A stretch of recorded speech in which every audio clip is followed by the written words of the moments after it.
Did you see the theatrics of one Ciro Immobile? I did actually. So he's lying on the deck, mortally wounded. Mortally wounded. Now, what he forgot was there was a camera slaved off in him. So there he is lying dead. And then Italy score. He gets up and runs over and celebrates with her, rather sheepishly to start with, but runs over and celebrates. Why is retrospective action not used in an incident like that? In other words, what were you trying to do? The same reason it's not used for players who do it every week in the Premier League, and because you'd be non-stop, you'd never end, would you? So I see that all the time.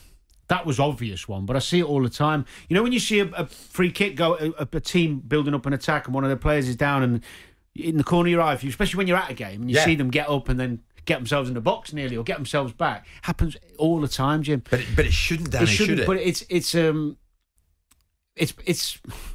it's another example. If you talk about diving and trying to manipulate the referee, it's an add-on to that, isn't it? In effect, you know, you're just seeing the evidence of that. But where do you stop with it? Where do you? I hate it. I'd have no problem with them being punished for it. I think fine, punish them. Yeah, I'd ban them, no problem. You would ban them. You would ban Immobile for that retrospectively. Yeah, but only if you'd have to start at the beginning of the tournament, and they'd all have to be. You'd need eyes in the back of your head.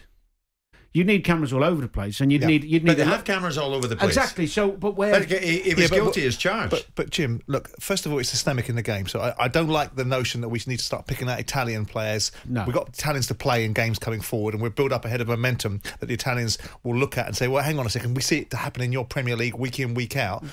We saw Rivaldo in a World Cup." Or Romario was about 5 years ago in a corner. Laughable, wasn't it? Look, the idea is... Yeah, but we've got VAR now, though, Simon. But we are...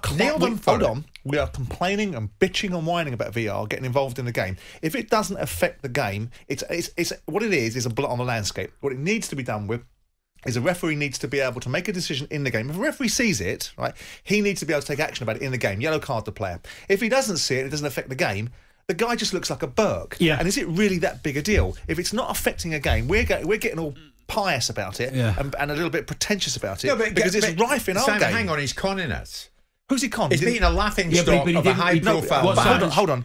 He's conning the ref. If he conned the referee, and as a result of it, a decision was made that affected the game, boom, retrospective, deal with it, retrospective. It won't help the game. But this is just a background noise. This is somebody making themselves look like a bit of a twerp, rolling around, getting an opportunity for the world's media to look at him and go, "You're a Herbert, right? Why would you do such a thing?" But it hasn't actually affected the outcome of the game. Because the referee had already made the right decision. No, but hang on, Danny. Now, the key thing, and you're both missing a point in this to my mind, now we've got the technology to do something about it. No, I agree. So I'll just revert back to what I said. If you could stamp it all out and you could tell me we could guarantee that, I would.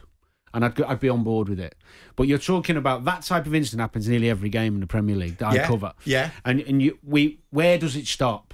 And as Simon rightly said, just going back to the whole, you know, my view on VAR and all that, actually, it's been phenomenal in the Euros. It's been the way it's been implemented has nearly been perfect. What? Danny Murphy. You've got to be able to admit when something goes well. I mean, it's been brilliant. The refereeing, letting fouls. I mean, the thing we're talking about here is, as we've talked about many times, players trying to manipulate officials.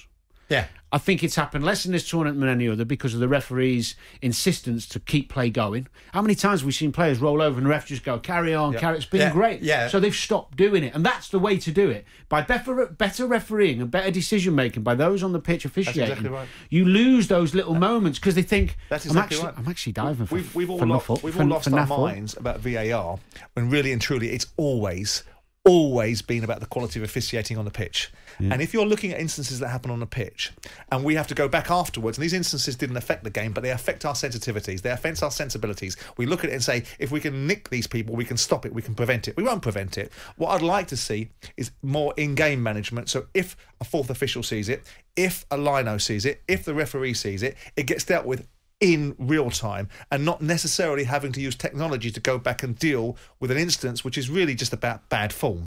Jim White and Simon Jordan, Monday to Thursday morning 10 till 1 on AM, on DAB, via the talkSPORT app and on your smart speaker. talkSPORT.